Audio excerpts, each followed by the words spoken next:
If you are one of those people who is absolutely sick and tired of carrying around a giant, heavy slab of glass in your pocket that practically requires you to wear cargo pants just to carry it around, you are not alone. And if you are stubbornly holding onto your aging iPhone 13 mini because you flat out refuse to do thumb gymnastics that border on carpal tunnel just to reach a simple text notification, you are going to want to hear this. Welcome back to the channel, everyone. Let's be perfectly honest with ourselves for a minute. We all thought Apple took the compact smartphone out behind the shed and permanently ended its life. The raw sales numbers just were not high enough to justify keeping it on the production line, and the market spoke. But according to some massive, highly credible supply chain leaks that have crossed my desk this week, Apple is actually bringing the beloved Mini back from the dead. However, they are doing it in a way that is so brilliantly subversive, they are hiding it right in plain sight. You see, the tech industry at large has been completely misunderstanding the upcoming Apple Foldable. For years now, whenever we hear the word foldable, we instinctively think of the Samsung Galaxy Z Fold. And do not get me wrong, Samsung deserves credit for pioneering the space, but when that particular phone is closed up, it looks frankly a bit ridiculous. It is incredibly tall and stubbornly narrow. It feels like you are trying to text your friends on a television remote control from 2004. Those of us who remember the early days of broadband and the absolute brick that was the Nokia communicator know that the physical form factor matters just as much as the internal function. Apple, in their typical calculated fashion of waiting and watching others stumble, has completely rejected that narrow candy bar design. Instead, the upcoming foldable, which the supply chain is heavily indicating will be branded as the iPhone Ultra, is taking a completely different, much smarter approach to the engineering. The latest schematics suggest Apple is designing the inside screen to be incredibly wide by default. They are aiming for a massive cinematic landscape display the absolute second you pop the device open. Think of it like holding a literal movie theater or an iPad mini perfectly oriented in your hands without constantly needing to rotate it to watch a video. But here is the absolute genius part of the geometry that almost everyone in the tech press seems to be missing. Think about the basic math here. If the inside of the phone is naturally super wide and landscape-oriented, what happens when you fold it shut like a book? It means the outside cover screen inherently has to be short and wide. Let that sink in for a second. When this brand new iPhone Ultra is completely closed, you are not holding a giant, unwieldy Pro Max that pulls your trousers down. You are holding a short, perfectly pocketable, highly ergonomic device. The actual physical dimensions of the front screen are going to perfectly mimic the exact footprint and feel of the legendary iPhone mini. It is the ultimate bait and switch, really. Apple figured out that they can give you the perfect one-handed, distraction-free texting machine on the outside and a massive Netflix and productivity tablet on the inside. It is a zero-compromise approach that solves the fundamental foldable dilemma. But as with all things coming out of Cupertino, getting your hands on this device is going to be an absolute nightmare. If you follow the tech supply chain closely, you know things are incredibly chaotic over at Apple headquarters right now. Now, I know some of the wilder, more sensational corners of the internet are screaming about iOS 27 dropping soon and immediate CEO changes, but let us stay grounded in reality for a moment. It is May 2026. We are just weeks away from the massive WWDC event next month where they are actually launching iOS 20. And while there is plenty of legitimate industry chatter about John Ternus eventually taking the reins as CEO down the road, the current leadership under Tim Cook is facing a massive, immediate hurdle. Apple is desperately trying to push their Apple Intelligence system to finally reach total feature parity with Google Gemini. But in the middle of all this massive internal pressure, their head AI chief reportedly just walked out the door. The software division is now scrambling, working late into the night to make sure Siri can actually handle the complex transition to a massive folding screen without glitching out. Imagine asking Siri to do something on the small front screen, opening the device, and having the software completely freeze. Apple cannot afford that kind of embarrassment on an ultra-premium flagship device.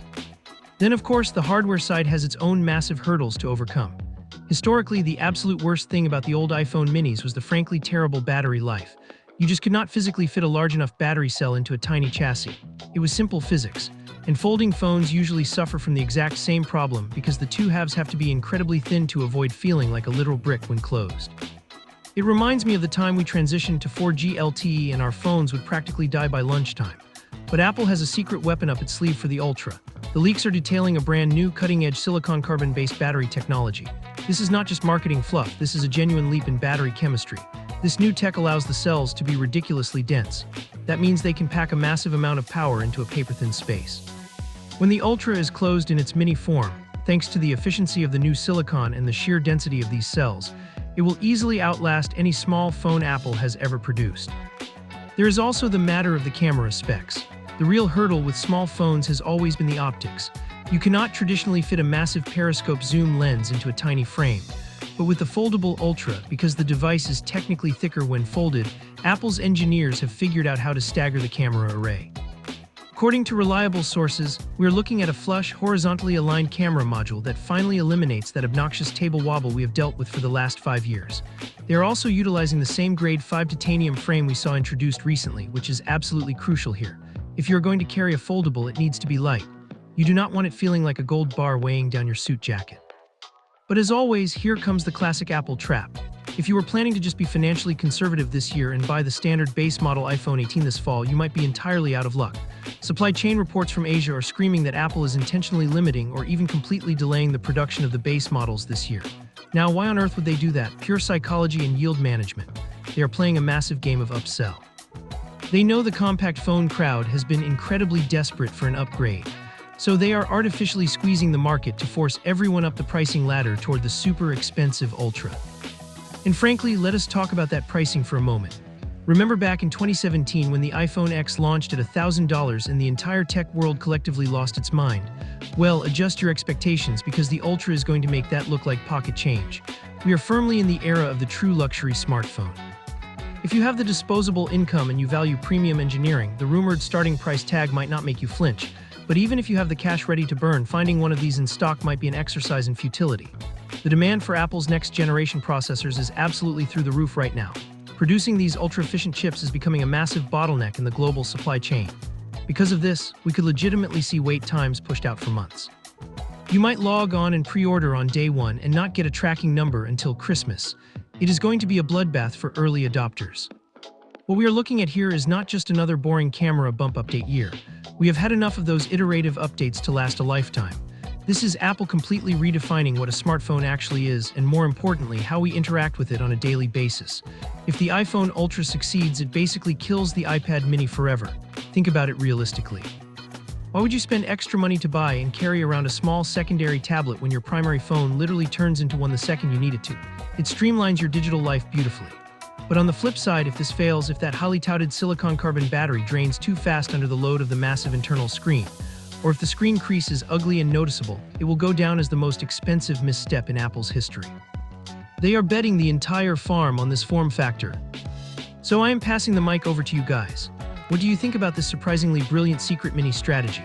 Are you willing to pay a massive premium for a foldable just to get a proper, usable, one-handed phone back in your pocket? Or do you think the entire folding screen hype train is just a total gimmick that will eventually pass? Let us get a real discussion going, so drop all your honest thoughts down in the comments below. And hey, if you appreciate this kind of no-nonsense leak breakdown without the cheap hype, make sure you hit that subscribe button so you do not miss our deep dives into the daily tech news. Stay safe out there, friends, and I will catch you in the next video.